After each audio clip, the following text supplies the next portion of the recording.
Hey guys, welcome to Eryn's How to Make Your Own Stop Motion tutorial.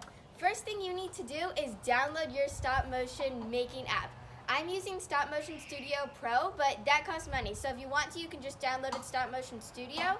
It doesn't have as many features, but for what we're doing today, as long as you keep it simple, you can just use Stop Motion Studio.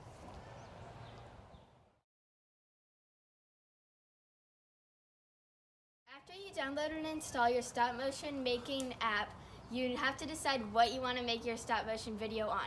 A lot of people get confused between a time lapse and a stop motion, so I'm going to explain the difference.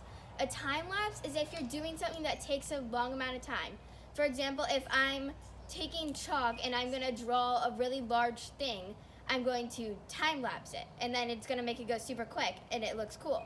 A stop motion is basically you're making something look like it's doing it by itself even though it can't move. So I wouldn't be doing a stop motion frame by frame every bit of chalk, but I could do a stop motion, which is what I'm going to be doing, of the chalk looking like it's drawing with itself by taking it frame by frame and like leaving the chalk there and making it look like it's drawing itself.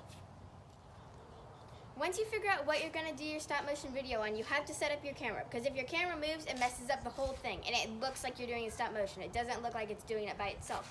So my dad has rigged up this thing. So you have to figure out what view you want. So I need an above view for what I'm doing. So he rigged up this thing where the camera's over here and it's pointing down, being held up by clips and tape. It doesn't matter what it looks like. It just has to make sure there's nothing else in the shot and it does not move.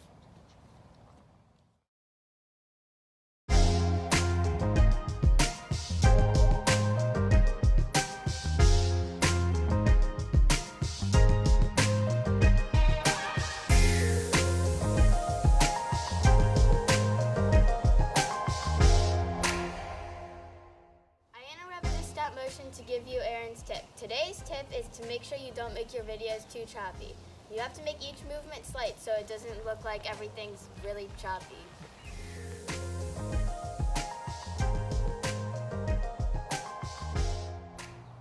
Once you're done with the actual filming of the stop motion, go back, look through the frames, and make sure you're not in any of them. If you're in any of them, make sure you delete that frame so you can't see your hand in the final stop motion.